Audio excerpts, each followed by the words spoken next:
Hi everyone, myself Dr. Mustafa, Senior Consultant Surgical Gastroenterologist at Hyderabad.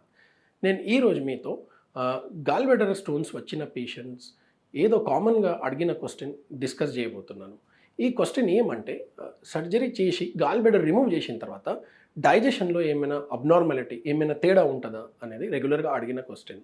బాడీలో digestive system ఏదో ఉంటుంది, దాంట్లో మేజర్గా రోల్ ప్యాంక్రియాస్కి, లివర్కి, స్టమక్కి, ఇంటెస్టైన్స్కి ఈ 4 to 5 ఆర్గన్స్కి ఉంటుంది. గాల్ బ్లాడర్కి ఏదో ఈ డైజెస్టివ్ ప్రాసెస్లో రోల్ ఉంటుంది, అది వెరీ మినిమల్ రోల్ ఉంటుంది అండ్ మేజర్ రోల్ గాల్ బ్లాడర్కి ఉండదు.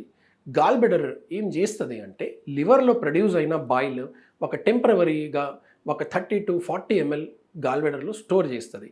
ఆ బాయిల్ని చాలా కాన్సన్ట్రేట్ చేస్తుంది. గాల్ బ్లాడర్లో స్టోన్స్ వచ్చిన పేషెంట్స్కి ఈ ప్రాసెస్ ఏదో ఉంటుంది గాల్ బ్లాడర్లో, ఆ కాన్సన్ట్రేటెడ్ బాయిల్ ఏదో గాల్ బ్లాడర్ ప్రొడ్యూస్ చేస్తుంది, ఆల్రెడీ డ్యామేజ్ అయిపోతుంది. ఈ ప్రాసెస్ డ్యామేజ్ అవ్వడం వల్ల గాల్ బ్లాడర్లో స్టోన్స్ తయారవుతుంది.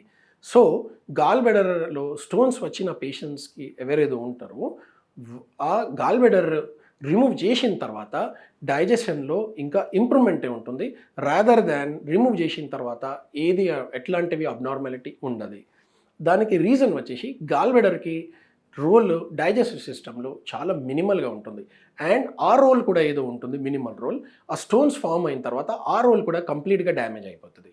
అండ్ సర్జరీ తర్వాత ఏ ఫుడ్లో అయినా కానీ యూజువల్గా పేషెంట్స్ ఏం అడుగుతారంటే oily food or non vegetarian food ఇది మనం నార్మల్గా డైజెస్ట్ చేయగలుగుతాము అనేది అడుగుతారు. గాల్ బ్లాడర్ రిమూవ్ చేసిన తర్వాత ఈ ఫుడ్స్ కూడా నార్మల్గా డైజెస్ట్ చేయగలుగుతారు. ఏ విధంగా ఏది డైజెస్టివ్ ప్రాసెస్లో అబ్నార్మాలిటీ అయినా కానీ తేడా అనేది ఎట్లాంటివి ప్రాబ్లమ్స్ ఏముండదు. Thank you.